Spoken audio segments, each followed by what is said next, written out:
తాను పేరు పెట్టుకున్నదే పవనసుతుడిగా నటించిన దానికన్నట్టు అది కూడా శ్రీరామరాజ్యం అన్న పేరున్న సినిమాలో యాక్ట్ చేయడానికి అన్నట్టుంటుంది ఇతడి పేరు.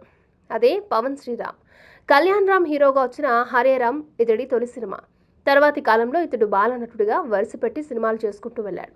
సుమారు 40 సినిమాల్లో బాలనటుడిగా చేసిన అనుభవం పవన్ శ్రీరామ్దే.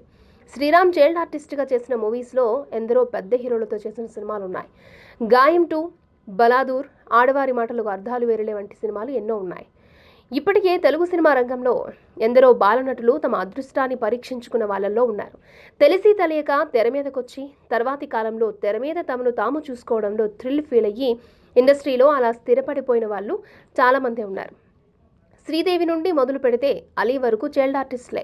పవన్ శ్రీరామ్ కూడా ఇదే కోవలోకి వస్తాడన్న ఆశాభావం కల్పిస్తోంది. ఇన్ని సినిమాల్లో రాని గుర్తింపు పవన్ కు శ్రీరామరాజ్యంతో వచ్చింది. కారణం ఇది బాపు రమణల సినిమా. అసలే బాపు రమణలకు హనుమంతుడంటే ఎంత ఇష్టమో అందరికీ తెలిసిందే. ముత్యాల ముగ్గు అనే సోషల్ సినిమాలో హనుమంతుడి ఫ్యాంటసీ క్యారెక్టర్ని ప్రవేశపెట్టి మరీ తమ సినిమాకున్న సోషల్ ఎల్లలు చెరిపేశారు. హనుమంతుడంటే ఈ దర్శక రచయితలకు అంత ఇష్టం. అలాంటి హనుమంతుడి పాత్ర వేయడం, అందున బాపు రమణలను మెప్పించడం అంటే అంత మామూలు విషయం కాదు.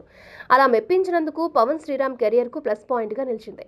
శ్రీరామరాజ్యం తర్వాత పవన్ మరిన్ని మంచి అవకాశాలను పొంది సెకండ్ స్టేజ్ హీరోకి చేరిపోయాడు. హీరో రేంజ్ పాత్రలకు ఎదిగేశాడు. ఇటీవల విడుదలైన కిరాక్ పార్టీ ద్వారా సెకండ్ హీరోగా ఎంట్రీ ఇచ్చిన పవన్ శ్రీరామ్ హీరోగా ఒక చూపు చూడ్డానికి రెడీ అంటే రెడీ అంటున్నాడు.